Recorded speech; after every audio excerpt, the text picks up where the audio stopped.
So, speaking of Netflix series that Marvel has brought to our beautiful repertoire.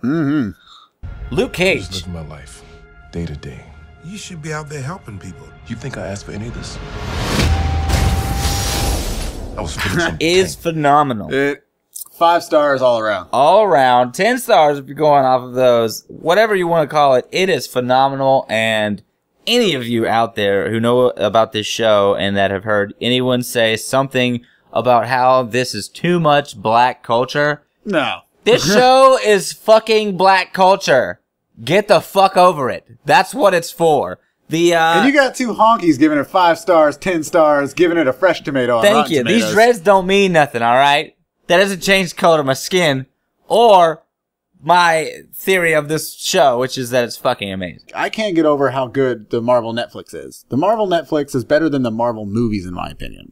I can agree with that wholeheartedly. You can literally binge that whole thing and not get bored with it. And unlike the CW and other portrayals of Marvel TV shows, this one has CWs. substance. They have the ability to use violence. They have they have a higher budget through Netflix, which I will agree with, so they can do a lot more. But my favorite thing of all is that they are simply able to use believable effects. Oh, yeah. Believable effects, which is my biggest problem with the TV shows on like CW. Our friend Jack watches Flash, and I've watched it multiple times when I walked over there, and every time I watch one of the fight scenes, I'm like, this is so fucking corny. How do you watch this? And he's like, man, the storyline's really good. I'm like, yeah, but I want to enjoy the scenes. I want to enjoy like the fight scenes and animations. The guy that got for Cottonmouth was phenomenally iconic. I was captivated episode by episode by episode. The unknown actors they get, I mean, they might have been in some other stuff, but, you know, Right. I haven't seen it.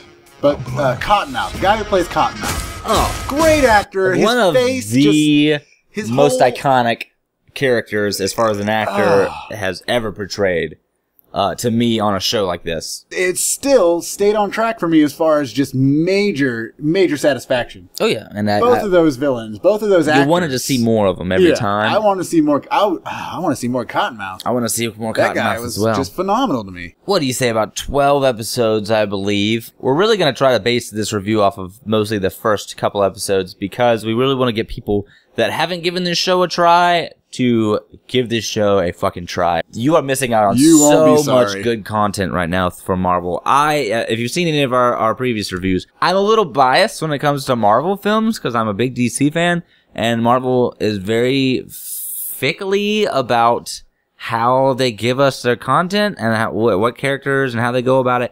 I was super duper satisfied. None of the Luke movies have Cage. been as gritty as the Netflix series have been. No. Jessica Jones, slow at times, Right. but very satisfying. All the shows are slow at times. Daredevil, who Luke Cage introduces Luke Cage. Right.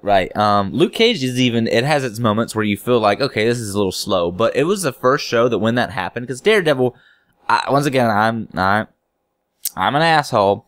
Daredevil didn't catch my attention right away, but I kept watching it, and I did like it. I liked the show. It was really good. It was gritty, and it made me feel like that was an accurate portrayal of the story of Daredevil because it was a very dark story. Obviously, he's blind. It's very dark.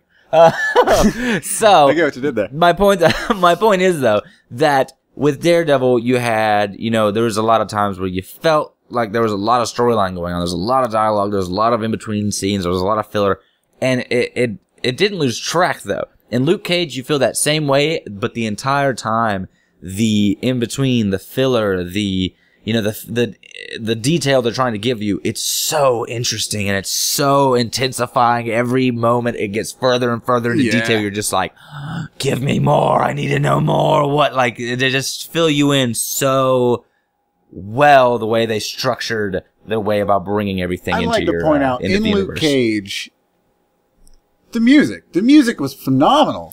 Done The by opening one of the scene- members of A Tribe Called Quest. Yes. Composed by, hip-hop composed by. One of the first scenes, it sucked me in as soon as I saw that Raphael Sadiq was playing in the nightclub. Right. Before Luke Cage, Right. you can say what you want. I was listening to Raphael Sadiq since before Luke Cage came, 3 to 2 years before Luke Cage came out. Right. And as soon as I saw that they had Raphael Sadiq, the nightclub scene where they actually got legit artists to do live performances, which were all amazing. They were. I just loved some of those scenes. Like you said, I felt like I was listening to the music in the background just as much as I was paying attention to the scene. I was kind of just grooving to the music because every time they came to the club, I was like, "Oh, okay, who's playing this time?" You know, it was they brought you that aspect of going to a club. If you have not already, you can check this series out on Netflix. It is amazing. This is the first time you've seen a superhero where they went, you know, he's not a businessman. He's not a guy with a family. He's not some guy who works on a farm. He is from the hood. And he loves his city. Yeah, right. He's not from the hood necessarily. He's from the country. But then he is brought into the hood due to a situation, and he has to survive. And he falls in love with the city and learns that he just wants to do what's best. And you really feel in the beginning, I mean, you really get a look at how respectful they're trying to make Harlem, right? With Pops' place being a safe haven for troubled youth and everything like that. The swear jar thing I thought was like just such a good quip to add in there as a metaphor to everything. Still ties into everything. To be good, right? Keep that swear jar. Keep your mouth clean as well as your actions. Right. Like, the whole thing was great. We are in love with it, and I cannot wait to see a second season. Which second season better have Iron Fist in it. Heroes for Hire. Thank you guys so much for joining us in today's review of Luke Cage. Oh yeah, you didn't do it. Yeah, I'm not gonna do that. All right, Luke Cage. I love you guys. He loves you guys. And we will see you in the next video.